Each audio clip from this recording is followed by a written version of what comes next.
दरम्यान संभाजीराजे छत्रपती आणि छोट्या पडद्यावरती छत्रपती संभाजीराजेंची भूमिका साकारणारे अभिनेते अमोल कोल्हे यांनी मराठा क्रांती मोर्चाच्या आक्षेपावरती काय प्रतिक्रिया दिली आहे पाहूयात।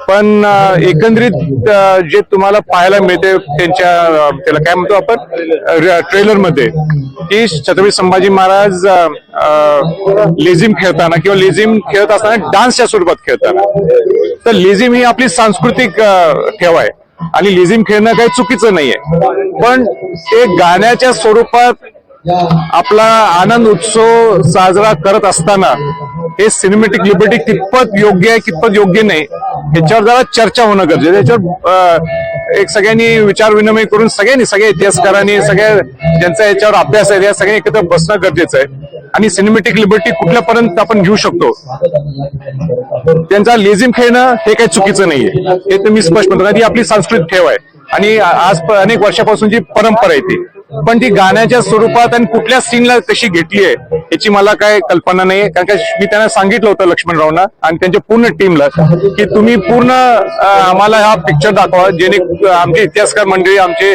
जाणकार मंडळी जाऊन पाहतील आणि पाहिल्यानंतर काय होईल आम्ही उलट काय चुका असतील काय दुरुस्त तुम्हाला सांगू। नाही, फक्त ट्रेलर पाहून नेमकं चित्रपटात काय आहे याचा पूर्ण अंदाज बांधणं कठीण आहे। त्यामुळे मला वाटतं जेवढं ट्रेलरमध्ये दृश्य पाहिलेलं आहे त्यामध्ये छत्रपती संभाजी महाराज आणि महाराणी येसुबाई साहेब या लेझिम नृत्य करताना पाहतात। हा शेवटी आपला एक पारंपरिक नृत्य प्रकार आहे। त्या प्रसंगाची नेमकी पेरणी चित्रपटात कशासाठी करण्यात आलेली, त्याचा उद्देश काय हे चित्रपट पाहिल्याशिवाय कळणार नाही।